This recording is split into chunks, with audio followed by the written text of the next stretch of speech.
gracias por habernos invitado. Está bien esto de que vengan dos personas del mismo grupo, porque Luz sí ha empezado con una temática que es la que yo voy a continuar, como ya bien ha dicho. Yo me centraré más, como veis, en el tema de las competencias plurilingües del alumnado que tenemos en los centros de Barcelona, especialmente en las áreas donde hay mucha diversidad. Y en una segunda parte de la ponencia voy a presentar algunas propuestas didácticas, ¿vale?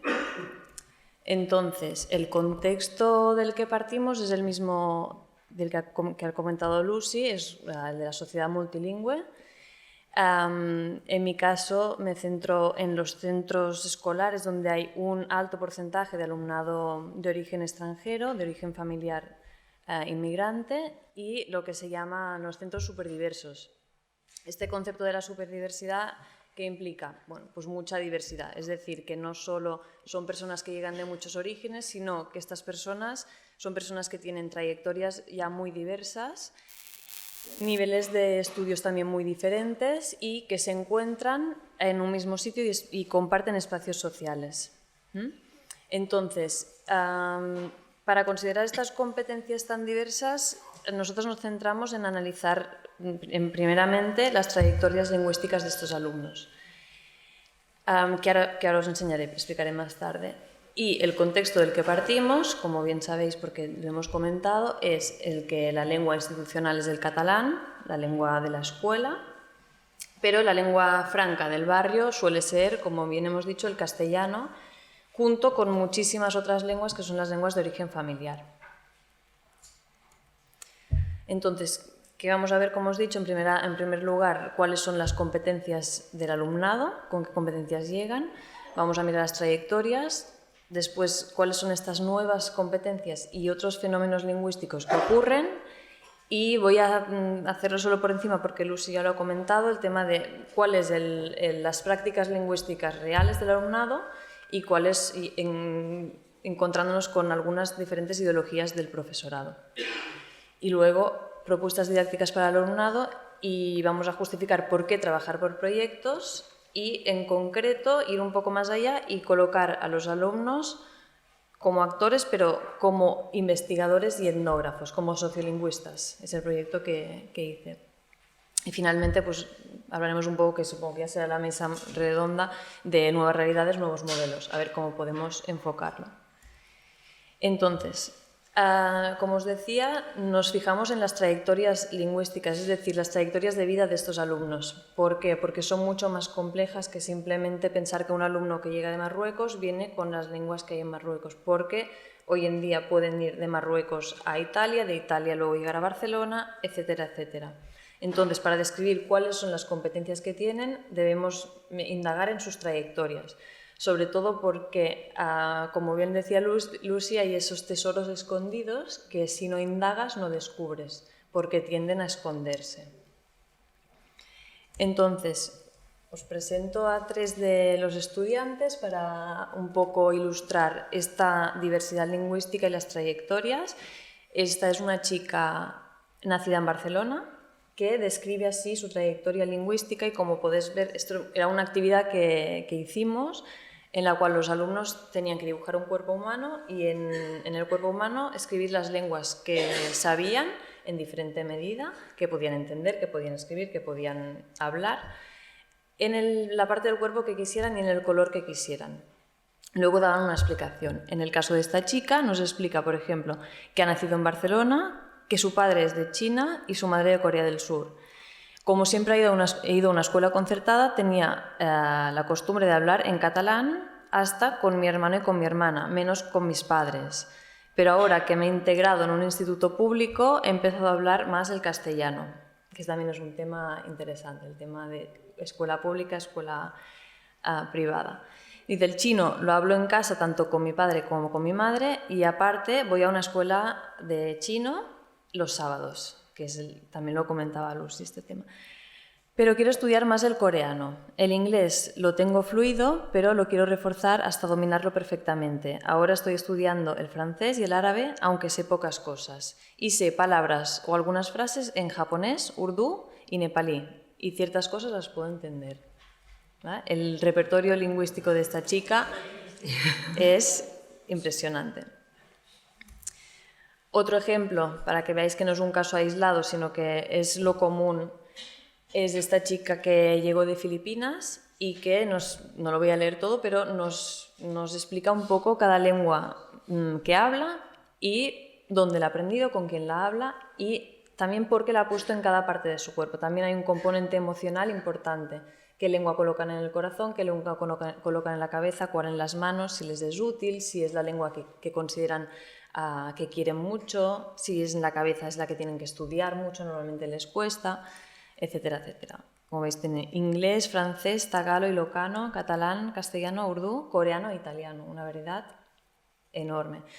Que son lenguas fruto de la trayectoria, pero también, y que es interesante, es fruto de la condición de superdiversidad que hay en el centro.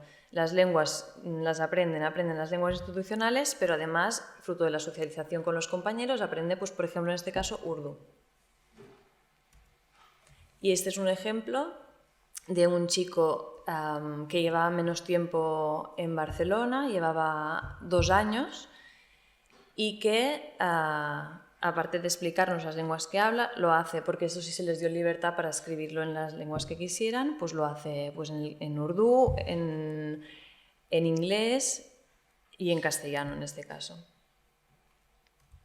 Entonces, como comentábamos, la socialización lingüística de estos chicos es policéntrica, son diferentes los lugares donde ellos se socializan y diferentes las lenguas que usan en cada uno de estos centros y plurilingüe, por lo tanto. Entonces, lejos de las concepciones más monolingües y compartimentadas, es todo lo contrario. Estos chicos usan diversidad de lenguas, todo el repertorio, y desarrollan unas competencias que son útiles, y por eso las consideramos, para el aprendizaje de nuevas lenguas, como puede ser la competencia metasociolingüística, es decir, la competencia de reflexión sobre la lengua y de reflexión sobre el uso de la lengua en la sociedad.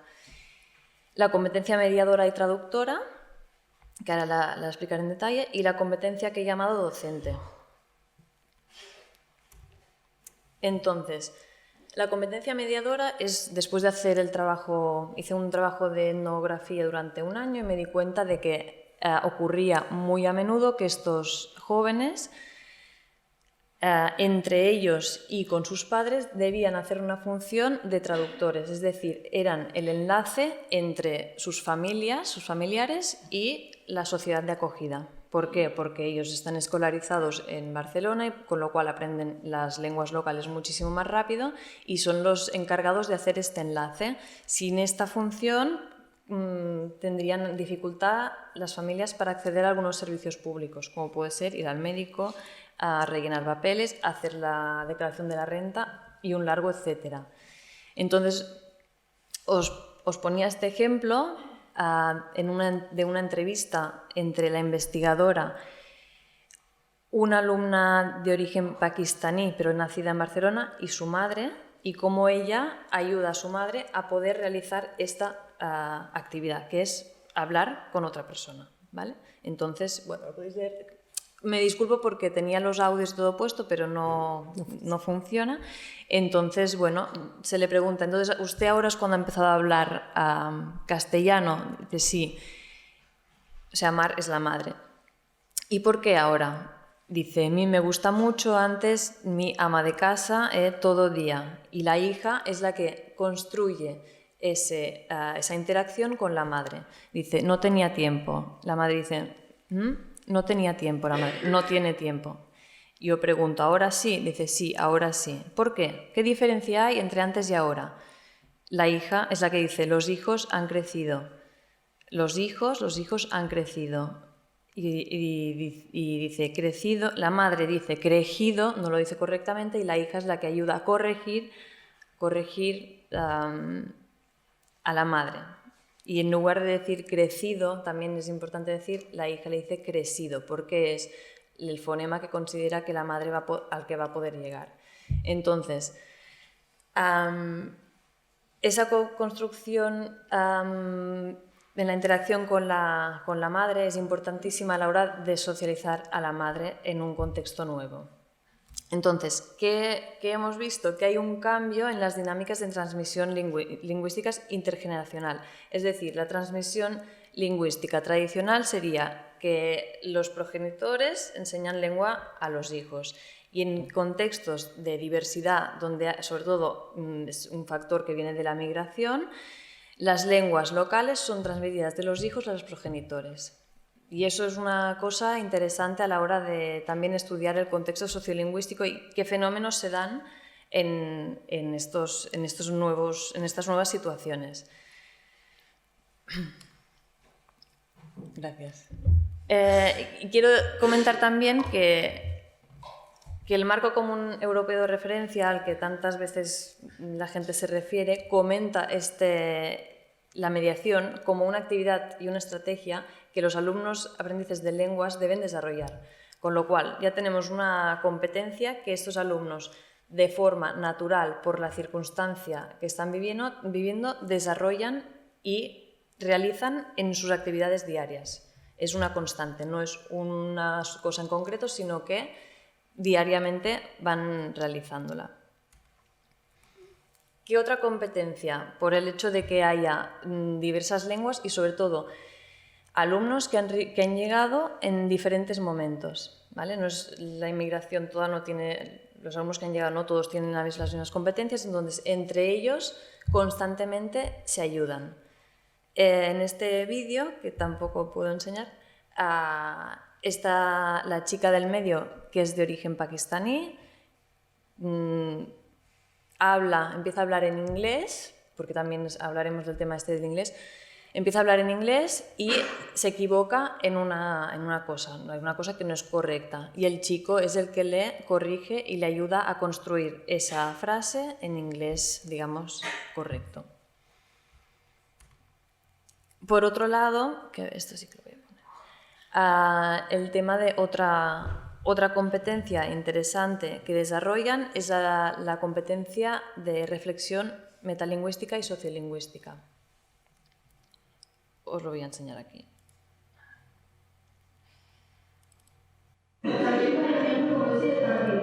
En este caso nos encontramos en el proyecto que luego explicaré, estos chicos que han realizado un estudio sobre sus usos lingüísticos, al final del proyecto van a la universidad a presentarlo y vemos cómo son capaces de comparar la situación sociolingüística que se da en Marruecos con la que se da en las zonas donde se habla catalán.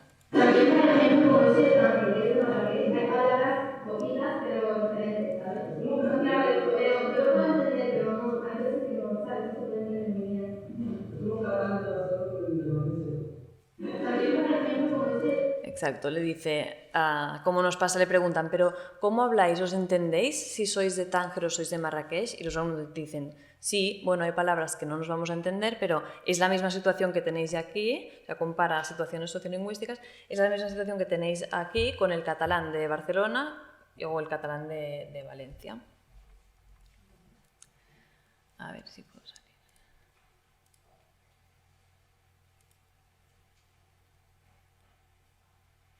Vale.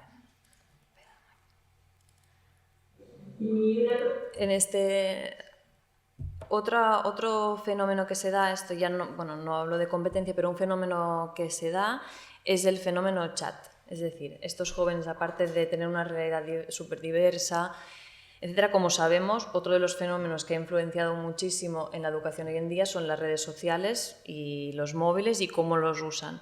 Pues en este ejemplo vemos cómo ellos son capaces de realizar una reflexión fonética sobre la lengua para escribir el árabe marroquí que ellos hablan en el chat, ¿vale? Les preguntamos sobre eso y esto es lo que nos contestan. En el chat, como dices distinto, ¿cómo escribo? Se escribe con letras en español y con números, que estos números es A, que no existe en español. 17, es A. Y hay unos números que representan sonidos que aquí no existen. ¿Y cómo lo habéis aprendido? Yo estoy sola, como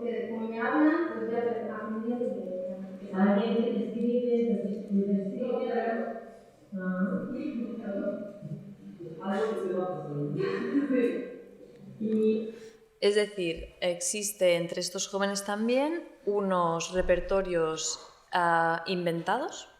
Ellos hablan árabe marroquí, pero para comunicarse con gente que está en Marruecos, estamos hablando también de una comunicación que es transnacional, utilizan lo que se llama el arabía, que es un árabe escrito por chat, que como explican, utilizan las letras latinas y para representar sonidos árabes que no existen, dicen ellos, en las letras latinas, utilizan los números, con lo cual están haciendo una actividad de reflexión fonética muy elevada, porque están pensando en una lengua, transformándola en otra lengua. Y esta lengua se transmite de alumno a alumno. No hay una escuela sobre eso, sino que es una transmisión entre iguales.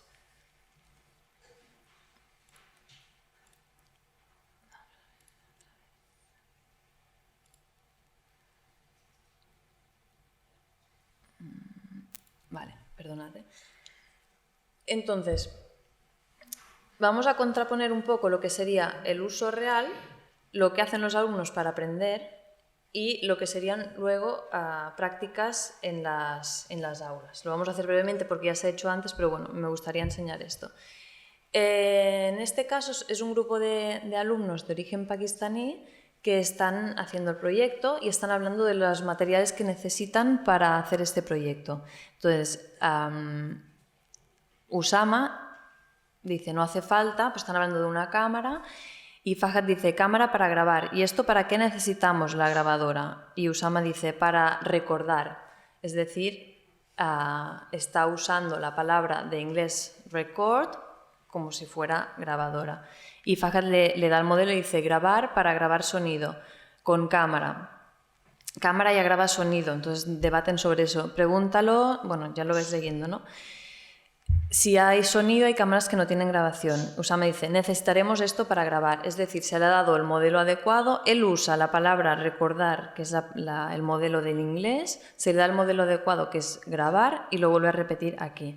Pasado unos segundos, dice, no se oye bien, Usama repite otra vez, oye, te está grabando, y el otro dice, se están discutiendo unos alumnos, y aquí más abajo dice, cámara para grabar, y Usama pregunta además sobre ese modelo que ha adquirido, que es, he dicho bien, ¿no? Grabar, recordar, ¿no? Recording, grabar es igual, siguen hablando, no le hacen caso a los demás, necesitamos trípode, y el otro dice, dímelo, tío.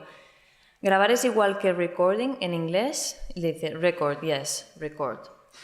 Es decir, en su repertorio, ¿el qué tiene? Pues tiene el modelo del inglés y necesita usarlo, necesita movilizarlo para poder aprender esta nueva palabra. En cambio, vamos a mirar lo que ocurre en las aulas regulares y en el aula de acogida. El aula de acogida no es un aula acogida al azar, sino que después de hacer la etnografía, el aula de acogida que miramos es un aula de cierta libertad, bueno, bastante libertad lingüística. Entonces, donde se potencia que los alumnos puedan usar todos los repertorios que tienen. En este caso se está hablando de... el profesor está conjugando el verbo despertar y pide a los alumnos que lo usen y para comprobar que lo han entendido, pregunta que digan ese verbo en urdú. Dice, en el 23, como veis, dice, digas despertar, di despertar en urdú. Y en el 25, Mohamed dice, yo desperto, seguidamente dice, l'aram, que es despertar en urdú. Y el profesor pregunta, ¿qué es pep? Dice, ¿l'aram? Dice, sí, alarm, es decir, que viene del inglés. También, ¿no? Usando todos los recursos que tienen, haciendo esa reflexión, pasando de una lengua a otra. También, en este caso, son los alumnos los que están enseñando al profesor, los que están enseñando, lo que le están haciendo reflexionar al profesor sobre, es decir, l'aram es como alarm en inglés, porque en urdu ya sabéis que hay muchas, bueno, la lengua oficial de Pakistán en la escuela es el urdu, hay el inglés, por lo tanto, son repertorios muy híbridos, está muy mezclado. Contrastémoslo con lo que serían las aulas regulares, que hacen un poco lo contrario, ¿vale? Y aquí hago un parón y quiero comentar que antes hablamos del tema este del inglés, ¿no? De que tanto inglés, que hay que hacer inglés, que hay que hacer inglés, y cuando miramos en los repertorios de los alumnos que vienen, por ejemplo, de Pakistán o que vienen de Filipinas, tienen un nivel de inglés altísimo. En cambio, cuando pasan al aula regular, en la aula de acogida se les deja cierta libertad y cuando pasan al aula regular se les reprime. Y desde el aula regular tampoco se les deja ir al aula de inglés. Es decir, un alumno recién llegado que tiene un nivel de inglés muy, muy alto se queda en el aula de acogida haciendo catalán, con castellano, pero no dejan que vaya al aula de inglés donde podría perfectamente lucirse y seguir su aprendizaje, ser tal vez el mejor de la clase, si queréis, ¿no? Entonces, miremos el aula regular. En el aula regular, esta es una clase de ciencias sociales, ¿vale? Y la profesora habla hicieron en una clase anterior las partes de la Tierra y pregunta, vale, ¿cuántas partes tiene la Tierra? Y en la línea 6, Omar dice, 3. La profesora, ¿3? No, dice Omar, 3, pero no le oye la profesora. Otro alumno dice, 4. ¿Eso qué es 3? Dice la profesora, que es Marta. Omar, 3. Y Emi, sí, son 6. Omar, 3. Emi, son 6. Y la profesora llega al turno 23 diciendo cuál es su orientación. Es decir, estamos en catalán. Lo que está buscando no es la respuesta a la materia que sería en ciencias sociales, sino que su orientación es hacia el uso del catalán solo en la lengua. Entonces, en este caso podemos ver cómo el alumnado da una respuesta correcta y no se le acepta porque la respuesta es en inglés. Vale. Vale, entonces, teniendo en cuenta todas estas competencias con las que los alumnos llegan aquí, pensamos que el tema de los proyectos puede funcionar. Entonces, ¿por qué? En primer lugar, ¿por qué proyectos? ¿Qué son proyectos? Ya lo sabéis, pero bueno, hacemos un poco de repaso. Son secuencias de actividades que conducen a obtener un producto o diversos que sobrepasa el grupo de alumnos que lo realiza para transferirlo a otro grupo de personas. Entonces, durante el proceso, obviamente el alumnado adquiere competencias lingüísticas e integra de manera natural competencias disciplinarias diversas. Entonces vamos a poner dos ejemplos. Un ejemplo que sería en educación primaria, que lo hizo el grupo GRAPE, y ¿de qué parte el proyecto? En primer lugar, de unas preguntas básicas. Nos hacemos unas preguntas sobre una realidad y cómo cambiar tal vez o cómo conseguir algo para poder decidir cómo es ese proyecto y cómo desarrollarlo. En este caso era cómo mostrar que el catalán puede ser una lengua de uso habitual fuera de la escuela. Pues habrá que salir de la escuela y verlo. Y también pues, usando las TIC. ¿Cómo podemos integrar lengua y otros contenidos curriculares? Pues desarrollando un proyecto, porque el proyecto une esas disciplinas, se pueden unir esas disciplinas. ¿Y cómo tratar la diversidad de competencias? Pues diversificando tareas, es decir, los alumnos, aparte de la diversidad o el plurilingüismo que puedan tener, pueden convertirse en expertos cada uno de una tarea diferente. No todos saben lo mismo, pero todos pueden unirse. Y una cosa nutre a la otra, es decir, desarrollar el proyecto saliendo de la escuela y formado de diversas tareas.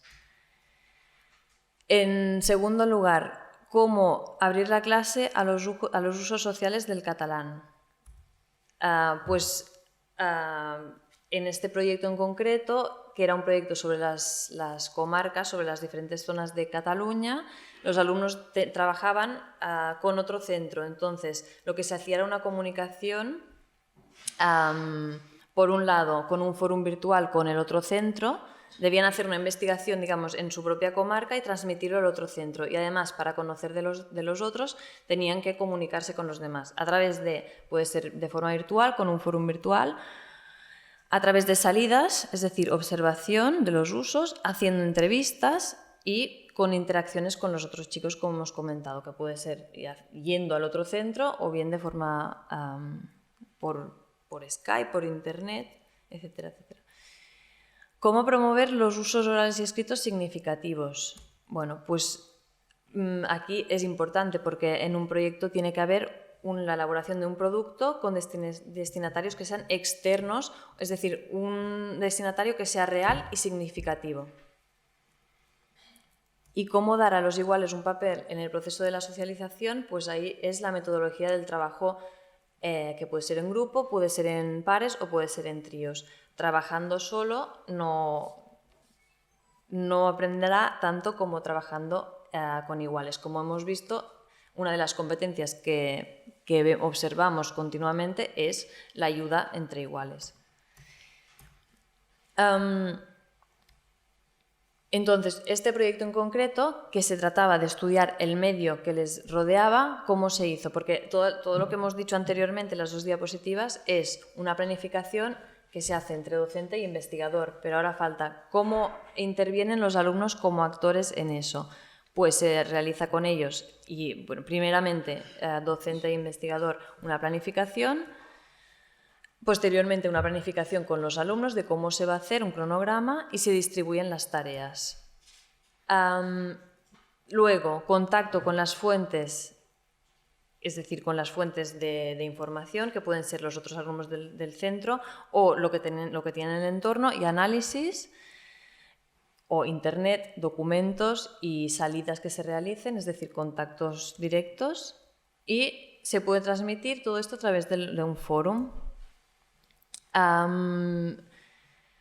O realizando visitas, entrevistas y recogidas de datos.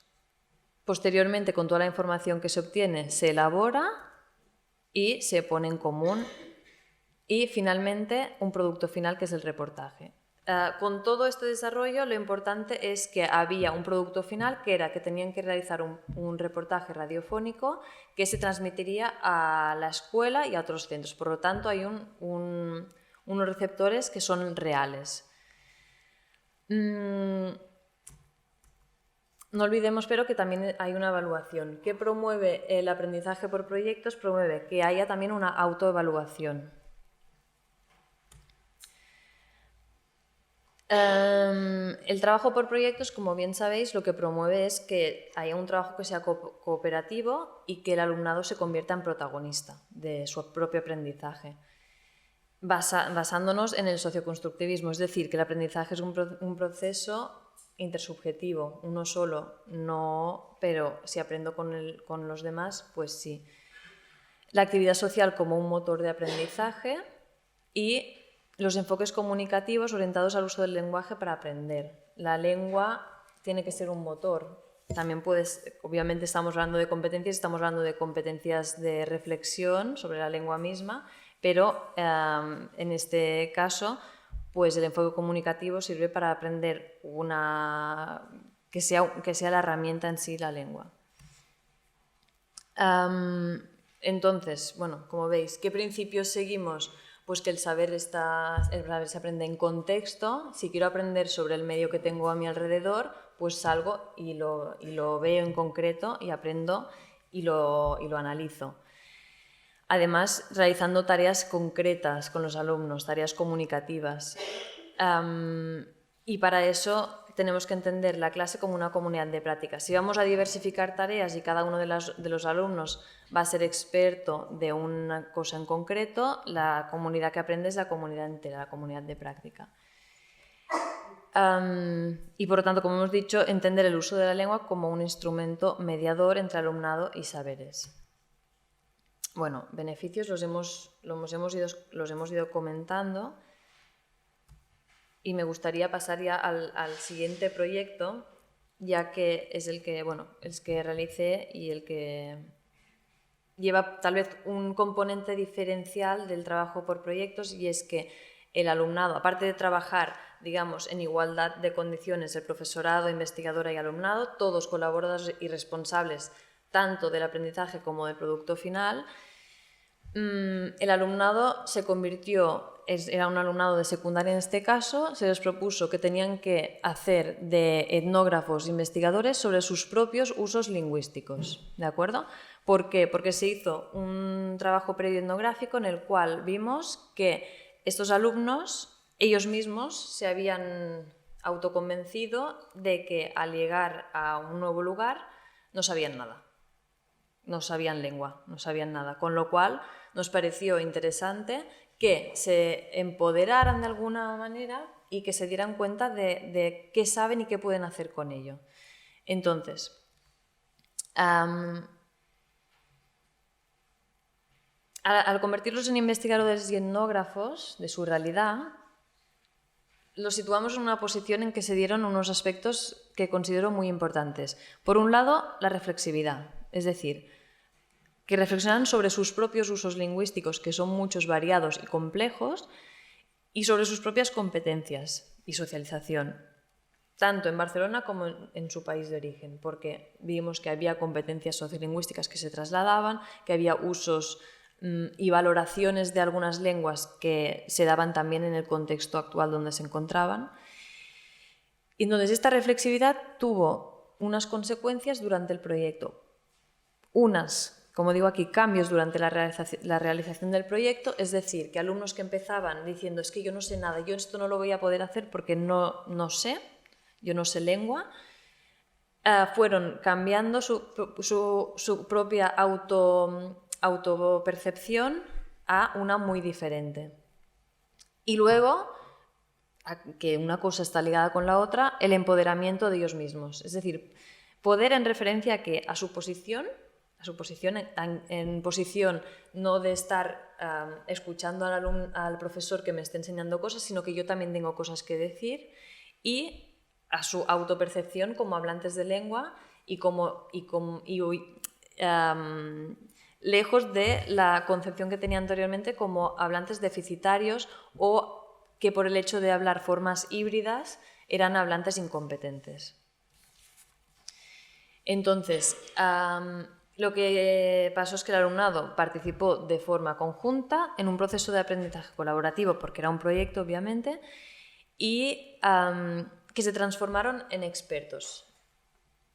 Es lo que se llama un proceso de resocialización relacional, es decir, y que esto cuesta mucho. Una de las cosas más difíciles que se dio en este proyecto fue que cuando se propuso a los alumnos que ellos iban a ser responsables de ese producto final y de su aprendizaje, no lo querían hacer. No lo quisieron hacer porque estaban acostumbrados a estar sentados, a que se les diera el conocimiento y a estar apuntando y a hacer una cosa muy concreta. Ahí hubo un shock que duró pues un par de semanas. El proyecto duró 5 meses con ellos. Durante las 2 primeras semanas pues fue un proceso duro de insistir en que sí que podían hacerlo. Ellos mismos lo tenían muy, muy asumido que no podrían. Entonces, aparte del empoderamiento, aparte de transformarse en expertos, el hecho de que los estudiantes, como dicen, bueno, os he puesto aquí una cita, pero la explicamos. Para los estudiantes, convertirse en investigadores significa no solo subvertir su posición como objetos de dirección de aprendizaje, es decir, el profesor les enseña, sino que se les reposiciona como un grupo que sabe y que tiene intereses.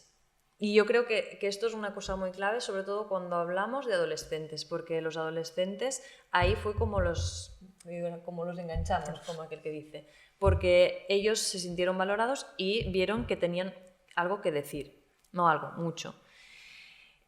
Y entonces también es importante que se dé esa negociación con el profesorado, que se les dé importancia a ellos y a sus ideas. Y aparte, otra cosa importante es que desarrollan una práctica de investigación muy importante y que, como es si no, el aprendizaje, cuando nos interesa algo, pues hay que buscarlo. Entonces aprendieron a ser ellos mismos investigadores y etnógrafos y sociolingüistas. Se les dio, aquí os lo explico, el proyecto se trataba de que se les daba unos materiales, se les decía que tenían que investigar sus propios usos lingüísticos y se les daban unos materiales que eran unas grabadoras, unas cámaras para demostrarlo. Les decíamos, no basta solo con que me digas que en tu casa hablas árabe, por ejemplo, tendrás que demostrarlo porque en la investigación hay que demostrarlo y hay que analizarlo. Entonces, lo que hicimos fue dividir el grupo clase en 5 grupos y a cada uno se les asignó más o menos el tema que les interesaba más. Hay algunos que querían analizar cómo usaban las lenguas en su casa. Pues ese grupo se convirtió en el grupo familia, lo llamamos. Otro grupo hizo el barrio, otro grupo hizo la escuela, otro grupo hizo los medios de comunicación y hubo un grupo al que le asignamos porque eran las chicas que decían que constantemente tenían que traducir para sus madres. Entonces, eran el grupo de mediadoras que las llamamos. Entonces, espera que no me quiero dejar nada. Vale. El objetivo del proyecto era que tenían que investigar, descubrir y documentar los diferentes usos lingüísticos y la transmisión de lenguas inter- e intrageneracional que desarrollan en los diversos ámbitos de sus vidas, ya sean reales o ya sean virtuales.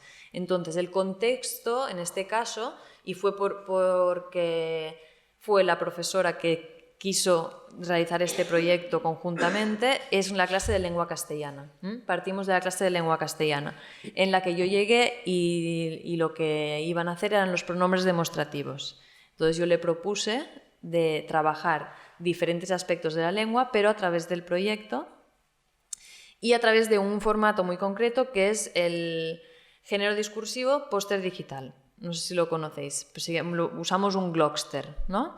Y entonces en el Glogster lo que tienes es que puedes trabajar diversos aspectos, ya sean géneros discursivos como la entrevista, como el texto argumentativo, expositivo, la narración, pero también algo muy importante que es los vídeos y las fotografías, por ejemplo. Todo eso combinado y todo eso en un formato que es reducido. Entonces también debían desarrollar una capacidad de síntesis importante. Entonces, como veis aquí, lo que trabajaron fue las entrevistas, algunos hicieron algunas entrevistas, la narración, texto expositivo, también la transcripción como capacidad también de poder fonéticamente transcribir la lengua que están hablando y darle una explicación, el vídeo y el audio. Y muy importante, este póster para quién se hacía. No se hacía para presentarlo en clase, que también lo presentaron, sino que en coordinación con la profesora Lucy Nussbaum, lo presentamos en una clase de plurilingüismo de la facultad donde enseñamos nosotras.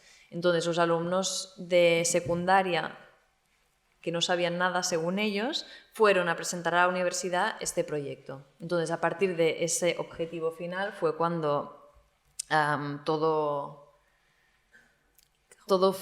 fue posible, digamos, ¿no? A ver, no sé si lo pondré. Aquí os pongo un ejemplo para que veáis un poco lo que hicieron. Incluían, pues como os decía, como arriba hay narración. Este grupo, por ejemplo, que era el que trataba el tema de la familia, cuando empezamos el proyecto y hicimos la actividad de las lenguas, la hice con ellos, la actividad del cuerpo humano con las lenguas, ellos me decían que ellos en su casa hablaban árabe y ya está, y que en el colegio hablaban castellano y ya está, y no aparecían otras lenguas tampoco. Entonces, al hacer la investigación y al adentrarse en sus propias prácticas y usos y mirarlos con detalle y analizarlos, pues llegaron a la conclusión de que ellos lo que usan son formas híbridas que van cambiando de lengua constantemente y que, por lo tanto, no son usos unilingües en su casa, sino que se da una gran variedad y unos fenómenos lingüísticos muy interesantes a nivel lingüístico y sociolingüístico. Entonces, como os decía, la importancia y tal vez una de las claves del proyecto fue que pudimos presentarlo de forma real delante de unos estudiantes universitarios. Esto fue importante para su percepción, para su propia percepción sobre sus capacidades y sus habilidades, porque tuvieron que convertirse en expertos sobre ellos mismos, sobre sus propios usos y sobre ciertos aspectos relacionados con el plurilingüismo. Las chicas que hicieron el trabajo de mediación, al preguntarles, porque yo lo había observado, pero no se lo había preguntado directamente, al preguntarles si ellas eran mediadoras, me decían, bueno, sí, a veces acompaño a mis padres, a mis amigos, pero no le daban importancia como actividad, primero, importante en la sociedad, porque sin estas chicas no podían acceder a muchos servicios que deberían estar facilitados tal vez por la sociedad misma, pues los hacen ellas. Y luego lo que eso supone de qué capacidades desarrollan al hacer eso. Entonces todo eso que ayudó y se vio al final en que adquirieron su autoestima subió muchísimo. Vale, aquí.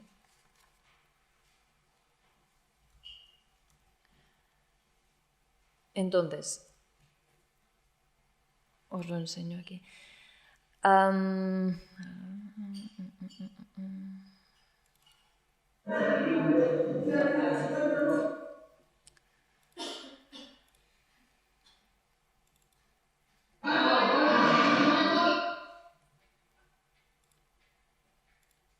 Perdón, ¿eh? Aquí creo que es esta. Trae y adaptarlo a lo...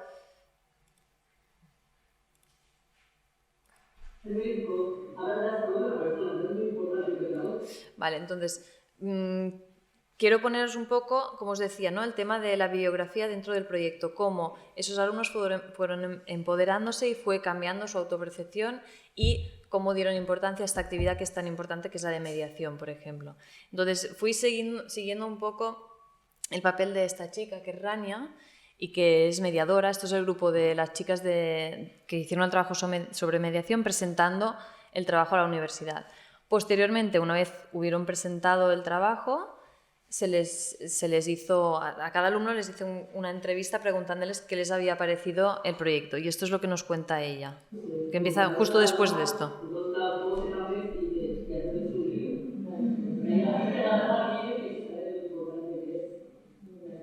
Yo aprendí mucho en mi trabajo porque es algo que a diario me hace más, la traducción y la mediación no nos hace muchas veces nos está enseñando nosotras, no lo hacemos porque muchas veces a mí es un poco producido porque no todos las artistas tenemos el mismo nivel, no todos sabemos las mismas palabras, entonces hemos llevado mucho tiempo,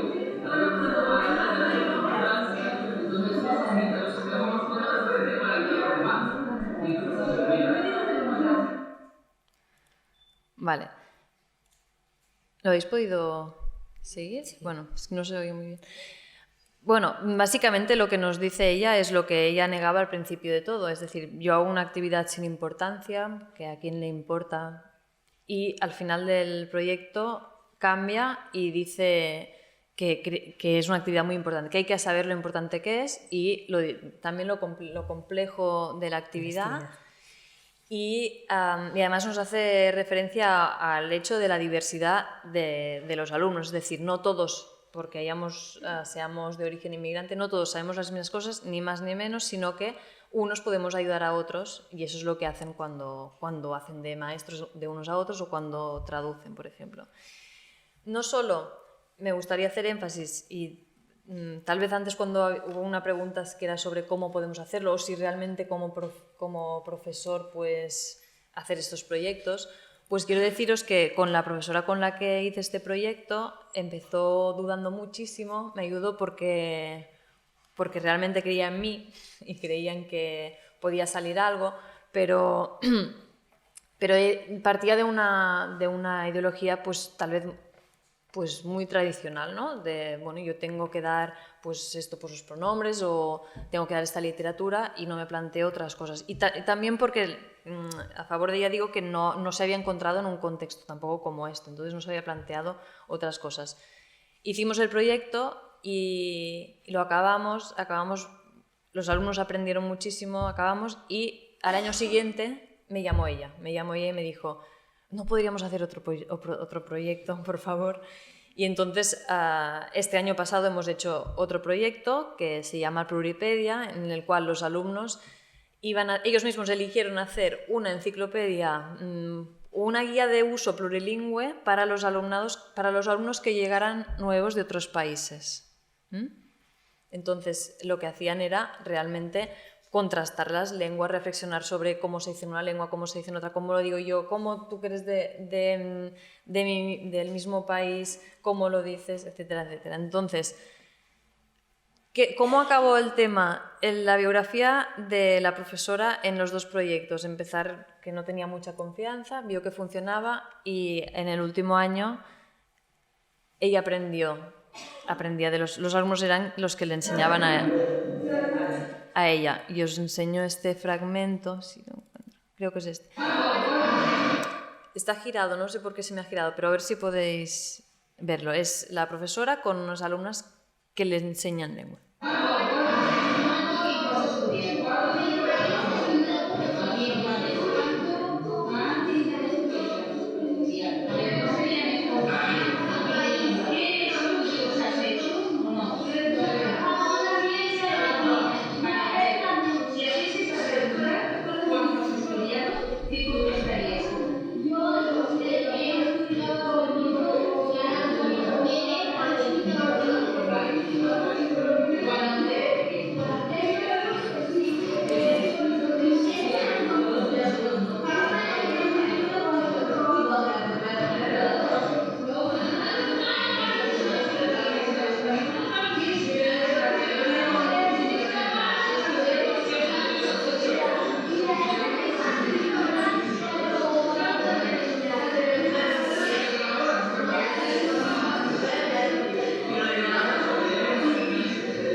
Vamos a ir aquí.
Vale. Bueno, era un poco por ilustrar pues, esos muchos momentos que se dieron durante este proyecto en el cual del primer año al segundo ha cambiado todo. Es decir, la profesora está aprendiendo de ellos y se ha puesto... Los roles se han cambiado y fue muy positivo. Estos alumnos también acabaron presentando el proyecto en la universidad y bueno, fue positivo porque esta clase, ella me llamó para hacer algo con esta clase porque decía, es que no quieren hacer nada. Bueno, pues a cambiar un poco eso y ponerlos en posición de actores y de darles voz para decir lo que saben, pues la cosa tiró adelante. Y bueno, aquí lo dejo porque esto creo que lo podemos discutir posteriormente. Sí.